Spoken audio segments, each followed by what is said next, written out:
What's up guys, welcome back to the channel, and today's video I am going to be going over my race at the Boston Marathon. So this is going to be kind of like a race recap, after action report, and ultimately I want to be able to look back at this video as a reminder to see what I did, to see what worked, to see what didn't work. And naturally, I hope some of you get some value from this video. Okay, so let's get right into it. The 2022 Boston Marathon was held on April 18th, and for me the Boston Marathon was my goal race. This was my A race of the year. Now perhaps if you've been following along for a little while, you have seen some of my other races that I've done recently, most notably the Jacksonville Marathon, where things were just a little warm, and to be honest, I didn't approach that race with enough seriousness to do well. I do recognize that. I also recognize that I ran a marathon 2 weeks before the Jacksonville Marathon, so that could have contributed to me not doing well. I didn't do any of that nonsense before this race, before the Boston Marathon, and my training leading up to the Boston Marathon was actually pretty good. I was very happy with it. Now for my last 2 marathons, I have been using the Hanson's marathon method as a training guide, and I've actually been following the advanced program. Well, I was going to say exactly, but I really haven't been following it exactly. I've been adding a bit more volume to what they are suggesting. But what I have been following pretty much exactly with the Hanson's marathon method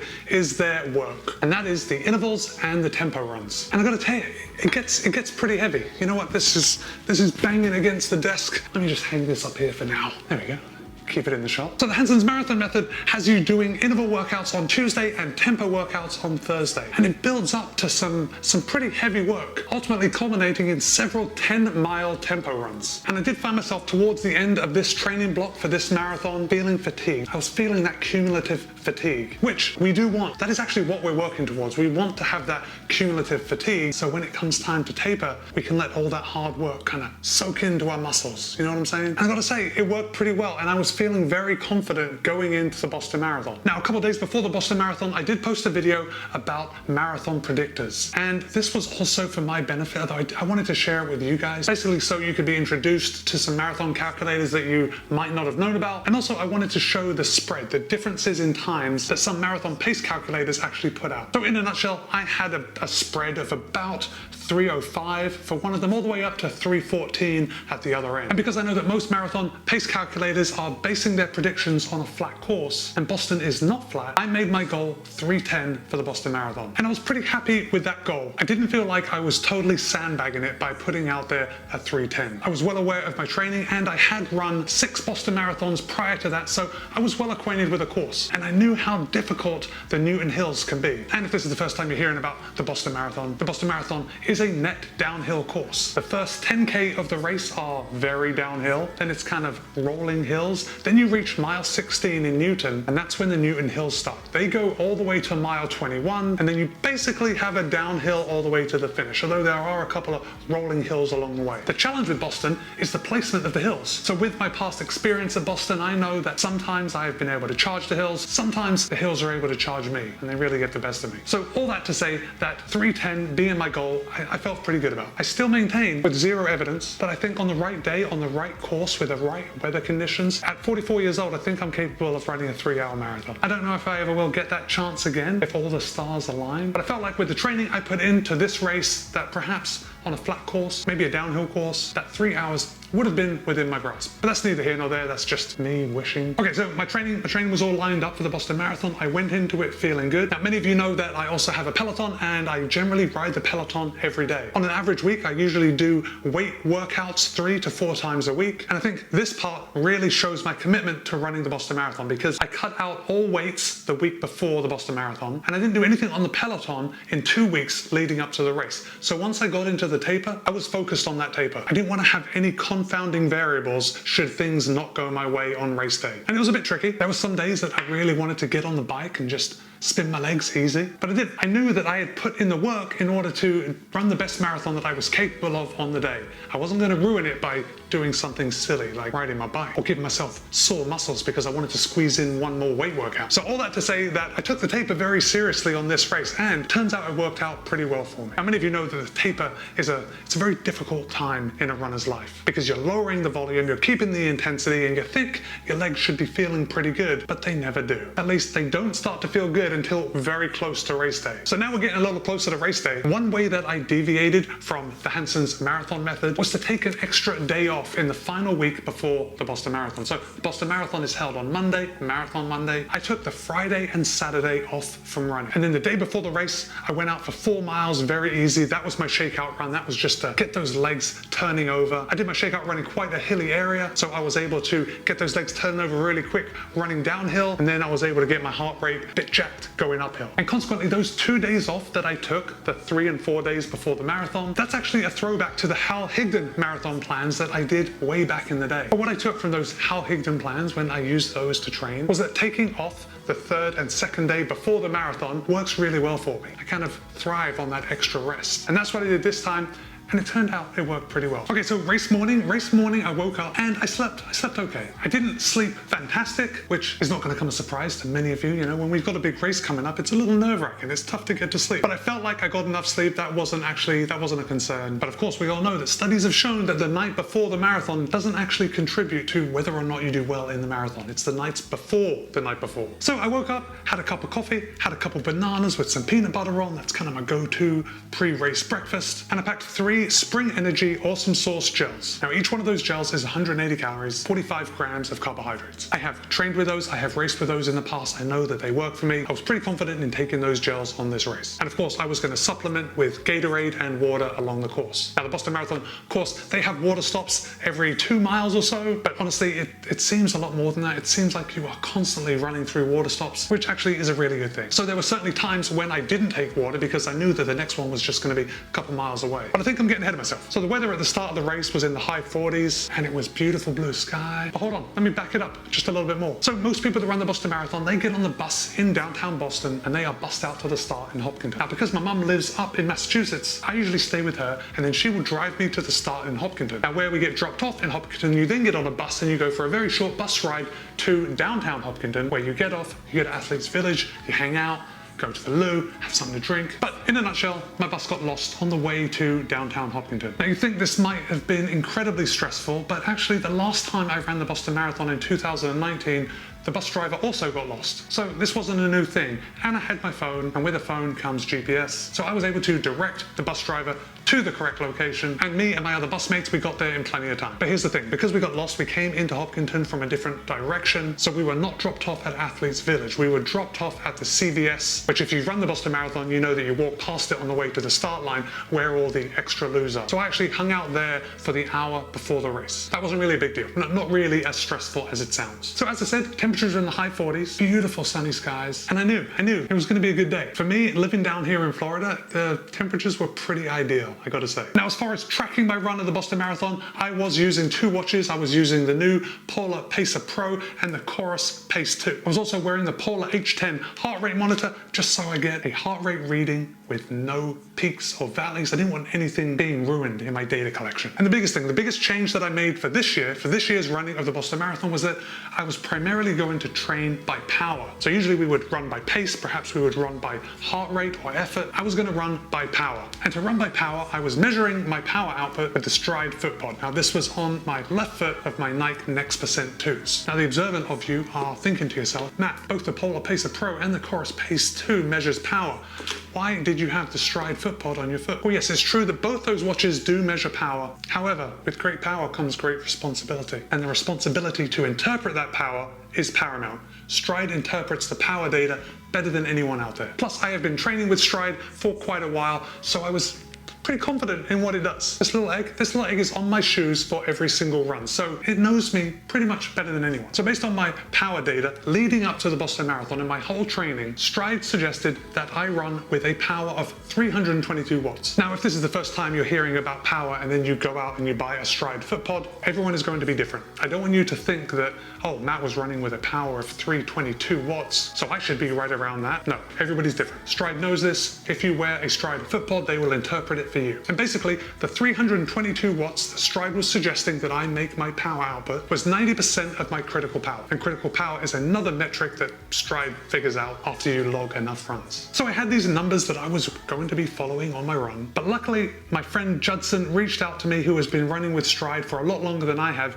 and he kind of explained it to me in a way that made sense. And I think that if he hadn't have described it to me this way, I think I would have been a little lost. And basically he just pointed out what it was going to feel like to run by power. And I wish I could remember exactly what he said, but basically he says you are going to be running faster than you think going downhill and slower than you think going uphill. And it's true. So when you're running with power, you're trying to keep that power level even. You want to be putting out the same effort no matter what you're doing. Obviously, when you run uphill, you're going to be expending more power if you stay at the same speed. So you need to pull back a little when you're going uphill. Now on downhills, it's a different story. You need to pick up that pace. Gravity is helping you pull down, so you're able to run at a faster pace while keeping the same power output. Okay, so let's get into looking at some of the data that I got from my race. So on your screen right now, you're looking at my Strava data for the entire race. And listen, I gotta say, I am pretty pleased with how this graph looks. Now I do have it set for miles, so bear with me as we go through, although we are going to be talking in both miles and kilometers. So my goal at the beginning of the race was not to go out too fast. There have been other Boston marathons when I have absolutely thrashed it at the start, thinking I'm feeling good, I'm running downhill, what damage can this do? Well, take it from me, it can do damage. But from the very beginning, I had my eye on that power. And basically on the Polar Pacer Pro, I had nothing but power data. So I had my maximum power on the top of the screen, I had my current power in the middle, and then I had my average power on the bottom of the screen. On the Chorus Pace 2, I had all my regular fields. So if I wanted to see where I was in a particular mile, or I wanted to see my pace, or I wanted to see my heart rate, that was visible on the Chorus Pace 2. Because I don't want to mislead you by saying that I went out very conservatively in the beginning, because if you look at this Strava data right here, you can see, oh, this first mile, 7:16 a mile. Matt, that's a bit slow. You did pretty well taking it easy in the beginning. No, I didn't. That actually includes a little bathroom break. So I was at the start line for so long that I had to go to the loo as soon as we started. So about, I don't know, half mile down the road, I jumped into the woods off the side, took care of business and kept running. So that's why my time for that mile was a little lower than it ordinarily would have been. I think the next 3 miles are pretty representative of exactly what I wanted to do. And you can see it's a little faster than a 3-hour marathon pace, but that's because it's an incredible downhill for that first 10K. So I am running faster than I ordinarily would if I was trying to maintain an even pace for the entire race, but I'm not. Trying to maintain an even power. And if we look right up here, we can see that my first 5K was 21:32, second 5K 21:31, pretty even, can't really complain about that. And that wraps up the start of the race when things were very downhill. In my opinion, this is where a lot of people get in trouble, even though they may not know it at the time. Now, if I click over here to overview, I want to scroll down and I want to show you my pace and heart rate graph. So let me just turn on heart rate right here. It says I had an average heart rate of 162. Guys, looking at this graph, again, I'm pretty pleased with how the pacing actually looks. It doesn't look like there are wild swings. But let me just hover over one of the highest parts. Obviously this, you can see right here, this is a big downhill. My pace dropped 6:06 a mile. So that's, you know, that's pretty much faster than I should have been running, but I'm going by power. Oh, I've got to keep that in mind. And then it looks like my slowest pace of the day was probably an 8:32. That is right here on this very steep hill. This here is Heartbreak Hill, and it looks like, well, it looks like my slowest time on Heartbreak Hill was about 8:30, right towards the top of the hill. But again, I'm running by power, so I've got to take this pacing with a pinch of salt. I've got to remind myself that this is not the metric that I was actually looking at to run the race. Let's switch over, take a look at Stryd, and if I hover over the chart, we can see that the yellow line, that's my power, the little blue line, that is my pace, and then we've got the outline of the course right at the bottom. This is showing how my pace correlates with the power. Looking at this chart, there's definitely a trend of things staying pretty even. It is like one squiggle that's like up and down for the entire race. But if we look at it from a macro perspective, definitely pretty even. Now, I should mention that I was ridiculously focused on my power output for the entire race. I was very often looking at my watch to see where my power was at any given moment. And that's the beauty about power, because when you're using power as a metric, it is immediate. It's not like heart rate, where if you're running too fast, your heart rate isn't going to correspond to that faster pace until it actually catches up. So you could be running too fast, your heart rate spikes, by then it's too late. You've already expended too much energy. With power, the second you start putting in just a little too much effort, it reflects in the power metric. And that is actually what I found the most valuable about running by power. But as I said, I was very focused on that power metric and I was looking at my watch a lot. And although that may sound like a negative, I think it really helped me. It helped me to stay on the ball. It helped me to keep my eye on the prize and actually run a good race. I did say that I took 3 Spring Energy gels with me, but I only ended up taking 2 of those gels. And ultimately it came down to just forgetting towards the end of the race. I was too into other things. Between looking at the power measurement on my watch and enjoying what's going on around me and high-fiving people in Wellesley and high-fiving people around Boston College, I just totally spaced taking another gel. And ultimately, that's okay. It did not come back to bite me this time. So guys, I've already said that this was my 7th Boston Marathon, and I have to tell you that this was the best Boston Marathon. Now I'm speaking as far as race strategy goes, because I basically felt good for the entire race. And if you've run a marathon in the past, you know that that doesn't always happen. I believe this Boston was my 46th marathon, and I can think of only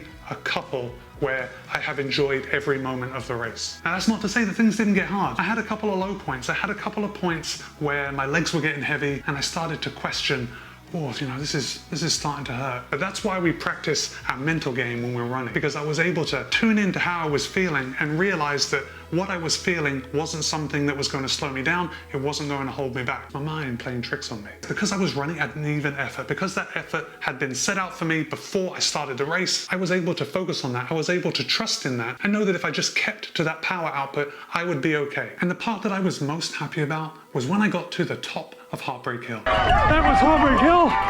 Oh, glad that's over. Now it's mostly 5 miles down the hill to the finish.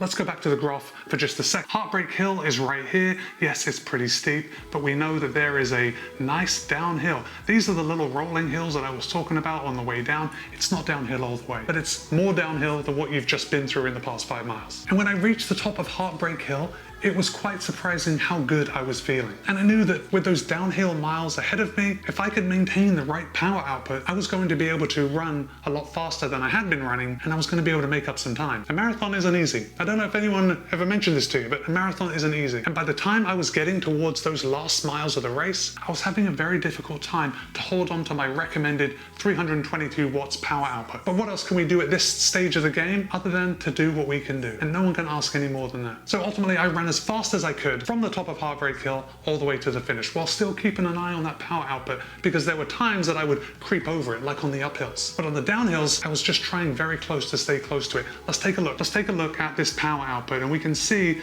I'm running downhill.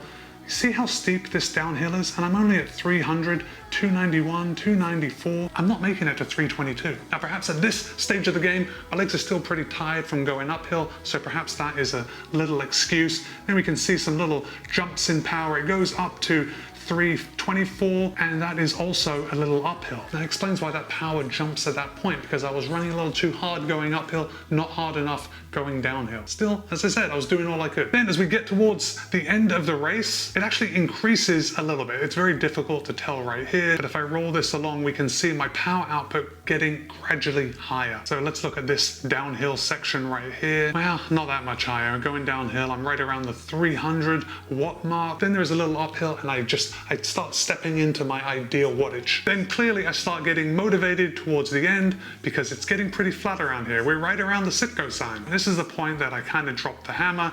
My watts go quite a bit higher than they had been before. I'm at 346, 356 with a couple of higher peaks, 372. That's because I know the end of the race is near. Nothing I do now is going to stop me from finishing. Just trying to claw back a couple extra seconds. And then I made those famous turns right on Hereford, left on Boylston, and then you run the ridiculously long way down Boylston Street. It is longer than you think every time you run it. And I crossed the finish line in 3 hours, 8 minutes, and 30 seconds. A full 90 seconds faster than my goal. So needless to say, pretty happy with how I did on that race. And moreover, I have been very pleased with how I executed the race. My personal course record on the Boston Marathon is over 11 minutes faster than what I ran on April 18th, 2022. But that's okay, because I felt like I put in the best effort that I could.